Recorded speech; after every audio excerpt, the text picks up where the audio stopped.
"Mom, I guess you really can't afford the wedding you promised." The words came out of Brooke's mouth so easily, like she had been holding them a while and finally decided to put them down in front of me. I was standing in a florist showroom, a clipboard in my hand, surrounded by white peonies and eucalyptus.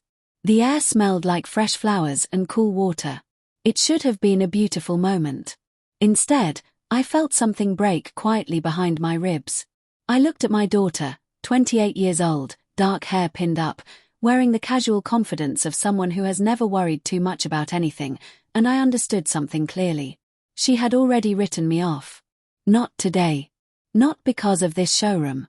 She had done it quietly, over months, the way people stop expecting things from someone without ever announcing the decision. My name is Hannah Whitaker. I am 53 years old. I raised Brooke alone after her father left when she was 9. I worked 2 jobs for 4 years. I built something from very little, slowly, and without fanfare. And now my daughter thought I couldn't afford her wedding. I smiled at her. "Of course, sweetheart," I said. She had absolutely no idea what I already knew. I have spent most of my adult life learning one specific skill: how to keep my face completely still when my heart is doing something complicated. Brooke has never learned this. She wears everything. Her impatience shows in the way she taps her fingers. Her doubt shows in the slight tightening around her eyes when she asks questions she has already decided the answers to. In the showroom, I watched her move from arrangement to arrangement with the energy of someone performing concern rather than feeling it. She would pick up a stem, look at the price tag, and sigh just loudly enough for me to hear. I let her perform. Because what Brooke did not know was that I had not been idle for the past 7 months. While she had been planning and doubting and sighing, I had been building something she could not see yet. A notebook sat in my desk drawer at home. Inside it were names, phone numbers, confirmed appointments, signed agreements, and carefully organized notes. I had started filling it before Brooke had even told me the engagement was official. I started the moment I recognized the look on her face when she talked about weddings. That particular brightness that meant this mattered more than she would ever say out loud. The notebook began the previous October. Brooke and her fiancé, Aaron, announced the engagement at a family dinner. The ring was beautiful, simple, elegant, a stone set in a thin gold band. The table applauded and everything felt warm and right. But I watched her eyes. Not the ring. Her eyes. She looked at me for a fraction of a second with an expression I recognized from her childhood. The look she got when she wanted something and was already calculating whether I was capable of providing it. She masked it quickly. Laughed. Let Aaron squeeze her shoulder. But I had seen it. And I made a quiet decision over my dessert plate that nobody noticed. I would plan this wedding. Methodically, privately, and without asking anyone's permission. The next morning I opened a fresh notebook and wrote one line at the top. Brooke's wedding. Everything she deserves. Then I began writing down every contact I had built over 25 years of working in event coordination. Caterers. Florists. Photographers. Musicians. Venue managers. People who knew my name and trusted my word. I had been the invisible engine behind hundreds of other people's important days. Now I would be the invisible engine behind my daughter's. She would not know a thing until the day itself. Brooke sent me her venue wish list 2 weeks after the engagement. It was color-coded, annotated, with prices highlighted in orange. The orange was meant to communicate alarm. She wanted me to see those numbers and feel the gap between them and what she imagined I could provide. I printed the document and placed it in the notebook. The venues she wanted were not outrageous. They were beautiful and well within what I had already begun to arrange. But she didn't know that. So I called her that evening and let the conversation go the direction she was steering it. "Mom, the Haverford estate is $7,000 just for the space," she said. Her voice had that careful quality people use when they're trying not to say something unkind. "I know," I said. "And that's before catering, flowers, anything." "I know," I said again. A pause. "I'm just making sure we're realistic." "Of course," I said. She exhaled. Relieved that I hadn't argued. That I had accepted the role she'd cast for me, the mother with good intentions and limited resources. I looked at the Haverfords' contact number, already written in my notebook in blue ink. I had toured it 6 weeks earlier. I had put down a deposit. The caterer's name was Francis Aldo, and he had been my first call. Francis and I had worked together for 11 years. I had brought him into more events than either of us could count: charity galas, corporate dinners, retirement celebrations, and he had never once given less than exceptional work. He treated every table setting as though the whole evening depended on it. I called him on a Tuesday morning in November, before Brooke knew I was planning anything. "Hannah," he said when he heard my voice. "Tell me what you need." I described everything. The style of the wedding, the number of guests, the tone Brooke wanted: warm, garden party, celebratory but not stiff. Francis listened without interrupting. "I can do this," he said. "And I'll give you my loyalty rate." "I'm not asking for favors," I told him. "You're not asking for anything," he said. "I'm offering. You've sent me more business than any venue in this city. Let me do this right for your daughter." I thanked him and wrote his name at the top of the catering page. When Brooke called that week to ask if I had thought about food options, I said, "Still looking into it." She sighed, but gently. She thought she was managing me. She had no idea. December brought family dinners where Brooke's doubts began surfacing more openly. She had a way of addressing concerns about my finances by raising them in front of others. At her Aunt Patricia's holiday dinner, she mentioned almost in passing that she was trying to be realistic about what they could pull off. The table made sympathetic sounds. Several people looked at me. I sipped my wine and smiled. Brooke's fiancé Aaron was good about it. He steered conversations away from money, changed the subject, squeezed her hand. He was a thoughtful young man who clearly saw more in me than his fiancée currently did. After dinner, Patricia pulled me aside in the kitchen. "She doesn't mean to be unkind," Patricia said. "I know," I said. "She's just anxious." "I know that too." Patricia studied me. She had known me for 30 years, which meant she could read things in my expression that most people missed. A slow smile crossed her face. "You're already planning everything, aren't you?" she said. "Not a question." I pressed my finger to my lips. Patricia's smile widened. She refilled my wine glass without another word. That was the thing about people who had known me long enough. They knew that my silence was never emptiness. It was always something else entirely. The floral warehouse visit happened on a Thursday night in January. I had arranged to meet Celeste, who ran a boutique wholesale flower operation out of a converted building near the old railway station.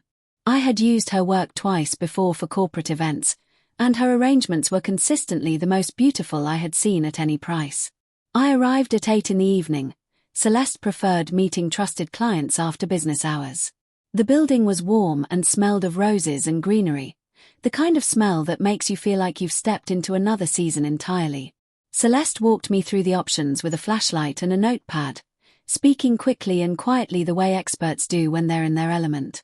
I had brought Brooke's wedding mood board, which my daughter had shared online assuming I was too unfamiliar to find it.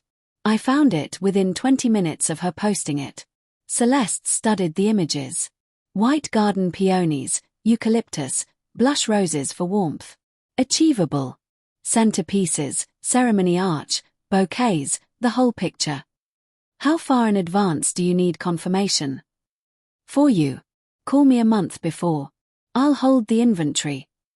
I wrote her name in the notebook under a column I had labeled, "Secured." The dress was the thing I worried about most. Not because of the cost, I had allocated that carefully, but because the dress is what a daughter remembers. It lives in photographs for decades. It is what she will describe to her children someday. Brooke had shared a photograph of the gown she wanted. It was from a designer named Aurélie Rondeau, who worked out of a small studio in the Arts District. The dress was right for Brooke: structured bodice, flowing skirt, understated in a way that read luxurious. I found the studio on a Wednesday and walked in without an appointment. Aurélie was at a cutting table near the window. Small and precise, with the focused energy of someone always solving a problem. I explained the situation: my daughter, the dress she loved, a May wedding. Aurélie pulled up the design. "This is one of mine from last season," she said. I know, I said. Something in my directness seemed to satisfy her. She quoted a price, we negotiated, and agreed. She would begin the gown the following month. Brooke's measurements came from Cora, her maid of honor, who had secretly taken them during a shopping trip Brooke believed was purely exploratory. I signed the agreement and placed a copy in the notebook. The photographer came through a connection I had maintained for almost a decade. His name was Julian Ward, and he was the kind of photographer who understood that the best wedding pictures are the ones the couple almost misses. The quiet glance across a room, the hand that reaches for another without thinking, the grandmother watching from the corner. Julian had shot 3 events I coordinated professionally, and every time I looked at his work afterward I felt the same thing. He made ordinary moments look like they had always been meant to be remembered. I called him in February. Hannah, he said. Who's getting married? My daughter. A pause, then warmth in his voice. Tell me the date. I told him. He was available. We discussed rates, which were significant, and he offered a courtesy reduction I initially declined. Let me do this, Hannah, he said firmly. You've recommended me more times than I can count. Half my client list traces back to you. I accepted. She'll never know how good these photos are until she sees them, he said. That's exactly the point, I said. I wrote his name in the notebook. Under it I wrote one word. Perfect. February became the month of the seating chart, which sounds simple and is not.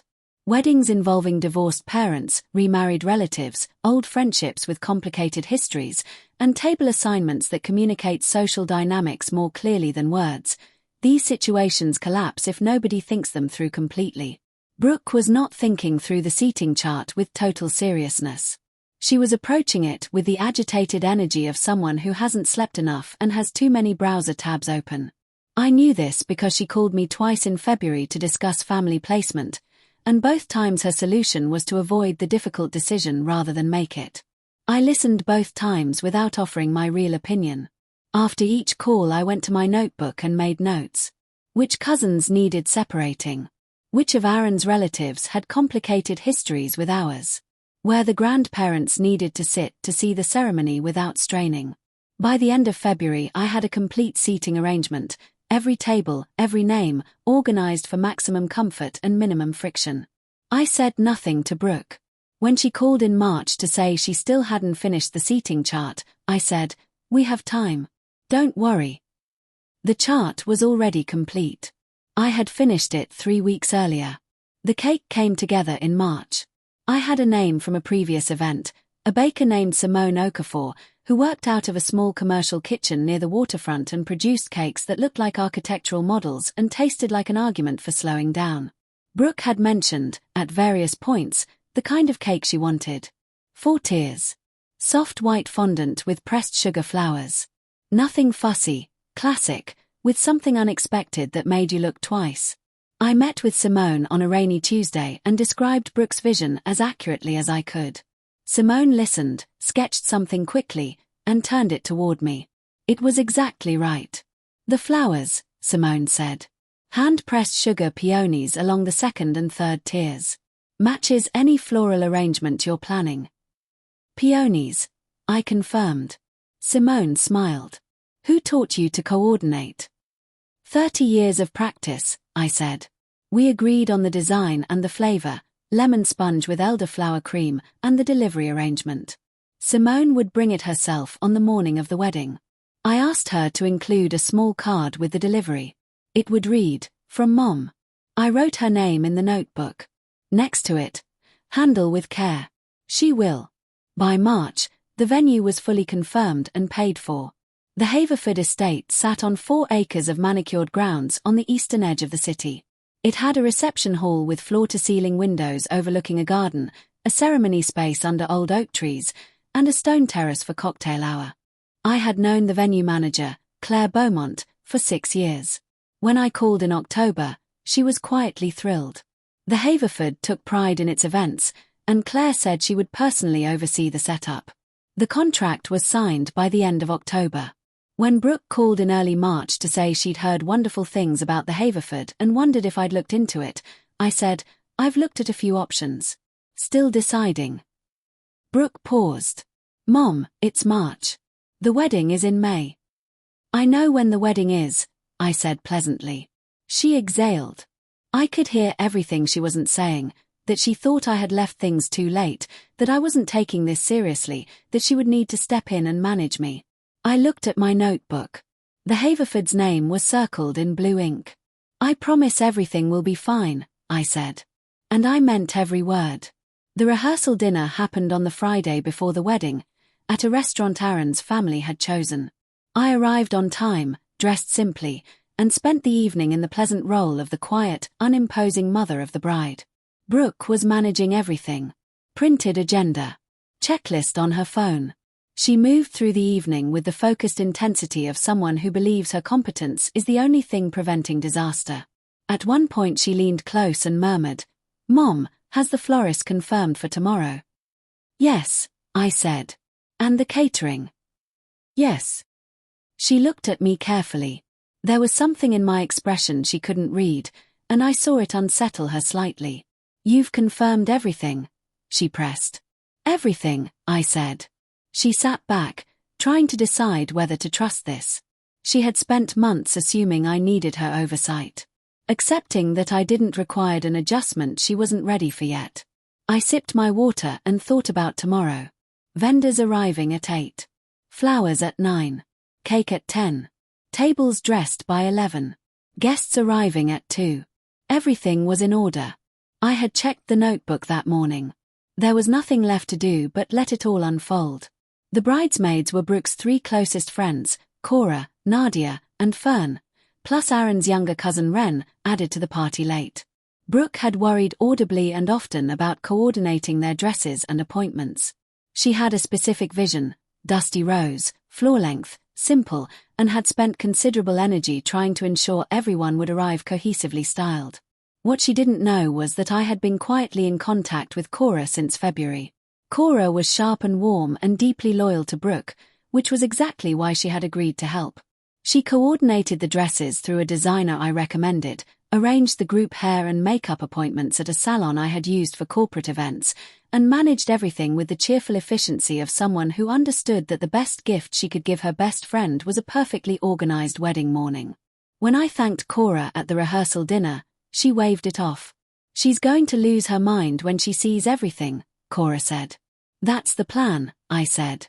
Cora laughed quietly, and we both looked across the restaurant at Brooke, who was frowning at her checklist. Tomorrow, the checklist would be irrelevant. Everything was already done, quietly, by the woman Brooke had stopped trusting to do things. The music had concerned me the longest. Brooke loved live music. Not as background, as experience. She had talked about it in the wistful tone of someone describing something they've decided is beyond reach. "Obviously we can't afford a live band," she'd say, and move on. I let those comments go without response. The band I found was called the Meadow Lights, a 6-piece group performing wedding receptions for 8 years. I had seen them play at a fundraising gala 2 years earlier and never forgotten the way the room changed, how people stopped standing at the edges and began moving toward each other. I reached out through the coordinator who had booked them for the gala. She made the introduction, and within a week I had spoken with the band's leader, Patrick, who listened to everything I described and said yes. They were available on the May date. They would learn 4 songs Brooke had mentioned in passing over the years. I had written them down months earlier when she didn't know I was paying attention. I paid the deposit in April. When Brooke mentioned music at the rehearsal dinner, hoping the Haverford sound system was decent, I said, "I think you'll be happy with it." She nodded, not really listening. She would understand tomorrow. The surprise guests required the most delicate work of anything I planned. Brooke's closest childhood friend was a woman named Adele, who had moved to New Zealand 4 years ago. They still spoke regularly, but Brooke had quietly accepted that Adele would not make the wedding. The cost and distance were simply too much. I reached out to Adele in December. Several emails and one long phone call worked out the logistics, but Adele was determined the moment she understood what I was arranging. She bought her own flights, she was insistent, and I arranged her accommodation at a hotel 2 streets from the Haverford. I also contacted Aaron's university professor, Dr. Felix Crane, who had written him a recommendation letter Aaron still kept framed in his home office. Aaron had mentioned once, in my presence, that Dr. Crane had been more of a mentor than anyone he'd known in school. Dr. Crane was retired and lived 40 minutes away. He agreed immediately. Both would be seated quietly before Brooke arrived at the ceremony. When she turned and saw Adele in the third row, I planned to be watching. That was the moment I had been looking forward to the longest. It was the moment I had arranged the entire day around. 1 week before the wedding, Brooke's calls became daily. She called about weather contingencies. She called about parking. She called to confirm vendors, again, and when I said yes, she asked which one specifically, and I named 3 while leaving the rest comfortably unspecified. She was not satisfied, but she was tired. The closer the wedding came, the more her energy shifted from skepticism toward exhausted hope. She was beginning to want it to work.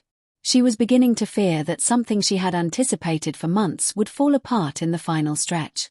I understood that feeling. I had coordinated enough weddings to know it was universal. What I also knew was the antidote. The antidote was not reassurance. Reassurance only works when you trust the person offering it.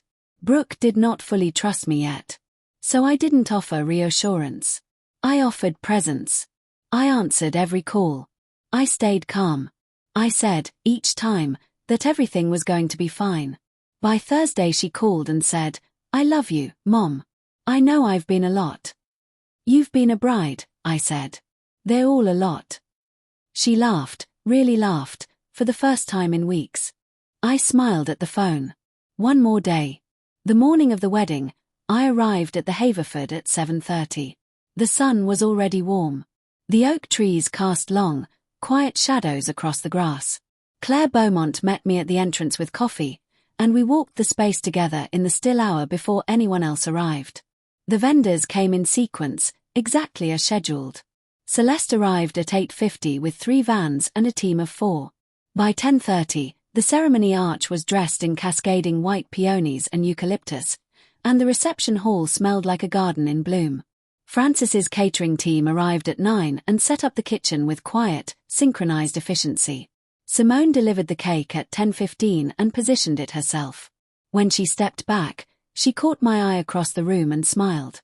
Julian arrived at 10 with 2 cameras and began quietly documenting the setup. By 11, everything was in place. I sat alone in the ceremony space for 10 minutes before anyone else came. The chairs were set in perfect rows. The arch was magnificent. I thought about the 19-year-old who had worked double shifts to give her daughter the childhood she deserved. This was the same work. Different form. Same love. Brooke arrived at the Haverford at 2 o'clock. She came through a side entrance to avoid arriving guests, and I was waiting in the bridal suite, a room lined with mirrors and soft light, where Cora and the other bridesmaids were already assembled, dressed and beautiful. Brooke stopped in the doorway. She looked at her bridesmaids, cohesive, polished, styled, then at the room, then at the window, which framed the ceremony space below. She could see the arch from where she stood. Her hand went to her mouth. "Mom," she said. Her voice was quiet and strange. "Your dress is in the closet," I told her. "The designer dropped it off this morning." She crossed the room and opened the closet door. The Aurelie Rondeau gown hung there in a garment bag. She unzipped it slowly, and when she saw the dress she had photographed on a screen and shown me once without expectation, she made a sound I had not heard from her since she was small. She turned to look at me. "How long have you been planning this?" she asked. "Since October," I said. The expression on her face was something I had been building toward for 7 months. I smiled. "Go get ready. Everyone is already seated." The ceremony began at 3 o'clock. The oak trees filtered the afternoon light into something warm and gentle. From my seat in the front row I could see the full picture. The arch of white flowers, the efficient Aaron at the end of the aisle with the stillness of a man trying to hold himself together. When the music began, the guests turned. It was not the sound system Brooke had hoped for. The meadow lights were positioned to the right of the ceremony space, and as Brooke appeared at the end of the aisle, they began to play, live, warm, full, and the sound moved through the trees and the gathered people like something physical. I watched Brooke's face as she heard it. She had not known there would be a live band. She stopped walking for just a moment.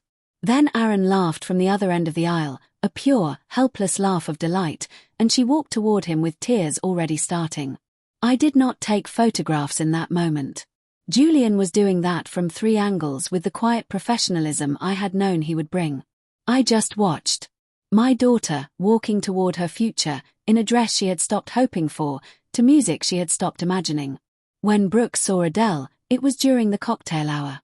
I had planned this deliberately, not during the ceremony, where emotion might have been overwhelming, but in the informal flow of the reception, when guests were moving and the formal proceedings had lifted.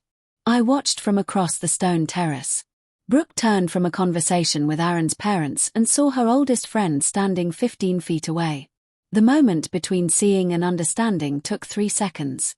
Then Brooke walked forward and Adele opened her arms and they held each other in the middle of the terrace while the people around them continued their conversations. Aaron appeared at my side. "You did this," he said quietly. "She would have done it herself," I said, "if she'd known it was possible." A pause. "She thought you couldn't afford any of this." "I know," I said. "She told me she was worried about hurting your feelings when she had to take over the planning." I looked at him. He appeared appropriately embarrassed. "She underestimated me," I said. "It's all right. She won't again." Across the terrace, Brooke was still holding Adele, laughing and crying at the same time, completely unaware that the woman she had underestimated was standing 20 feet away, watching everything unfold exactly as planned. The reception was everything the planning had promised. Francis's team served a dinner that drew spontaneous compliments from guests, who leaned across tables to ask each other who had arranged the catering. The speeches were emotional and well-paced. The cake drew genuine admiration. Several guests photographed it before Brooke could, which Simone would have been quietly pleased about. The meadow lights played through dinner and into dancing, and the room responded the way I had watched rooms respond to live music before. People who planned to leave early stayed. People who planned to sit began dancing. I danced with Aaron's father, Harold, who told me 3 times that Brooke was a wonderful young woman. I agreed all 3 times. Patricia found me during a slower song. "You didn't tell her anything," she said. "The whole time?" "No. Not even a hint." "Not one." Patricia shook her head, but she was smiling. "She's going to feel terrible about the things she said." "She already does," I said. "I can see it in her face." I could. Brooke had been watching me all evening with a new expression. Careful, wondering, slightly undone. She was recalculating. The math of who her mother was had come out differently than expected. It was a good thing to watch. She found me near the end of the evening. The dancing had slowed. Guests were beginning to say goodbyes, gathering jackets and handbags, exchanging the warm, loose affection of people who have shared a perfect night. Brooke stood beside me without speaking for a moment. We both looked at the room, flowers still perfect, candles burning low, Julian moving quietly at the edges. "Mom," she said finally. "Yes." She turned to look at me. Her makeup had survived better than she deserved, given that she had cried twice during the ceremony and once when she saw Adele. "I have been awful to you," she said. I didn't disagree. I told Aaron I was worried you'd drop the ball. That I'd probably have to fix whatever you planned. She exhaled. "I said it more than once." "I know," I said. Aaron had told me some of it. I had suspected the rest. "Why didn't you defend yourself?" I thought about how to answer honestly. "Because," I said, "the best response to someone who underestimates you is not an argument. It's a result." Brooke looked at the room around us, at everything I had built without her knowing. "I'm sorry, Mom." "I know," I said. "And I accept it." She leaned her head against my shoulder. Later, after the guests had gone and the staff had begun quietly clearing tables, Brooke and I sat on the stone terrace in 2 chairs facing the garden. String lights the team had strung between the trees still glowed, and the garden looked exactly as I had imagined. Warm and quiet and slightly magical in the way good lighting makes ordinary things feel significant. Aaron had gone inside. It was just us. "When did you know I didn't trust you?" Brooke asked. "The night of the engagement dinner," I said. The way you looked at me when they announced it. You were already worried. She was quiet. I didn't think I was that obvious. You weren't, to anyone else. She turned her wineglass slowly. I think I spent years assuming you were fragile. Because of how hard things were when I was young. Things were hard, I said. But I was never fragile. I know that now. I looked at the garden. The lights were very beautiful. You always gave me everything, Brooke said. Even when we had nothing. I don't know why I forgot. You didn't forget, I said. You just stopped seeing it. The important thing is you're seeing it again. She took my hand. We sat that way for a while, in the garden light. 3 weeks after the wedding, Julian sent the photographs. There were 412 of them, and they were extraordinary. He captured everything: the arch, the dress, Adele's face when Brooke saw her, Aaron laughing at the end of the aisle, the cake, the dancing, the quiet terrace. But the photograph Brooke called me about was one I hadn't known he'd taken. It was a picture of me, alone, in the ceremony space in the hour before guests arrived. I was looking at the arch of white flowers. My back was to the camera. Morning light fell across the chairs and the grass and the trees. Mom, Brooke said. I didn't know he'd taken this. Neither did I said. You look like you knew exactly what you were doing. I smiled at the phone. I did. She was quiet. Can I keep this? Just for me. It's yours, I said. After we hung up, I went to my desk and opened the notebook. I flipped through the pages, every contact, every confirmation, every note made in quiet months when nobody was watching. I thought about Brooke's face when she saw the arch. When she heard the music. I closed the notebook. My daughter knew now who her mother was. That was everything.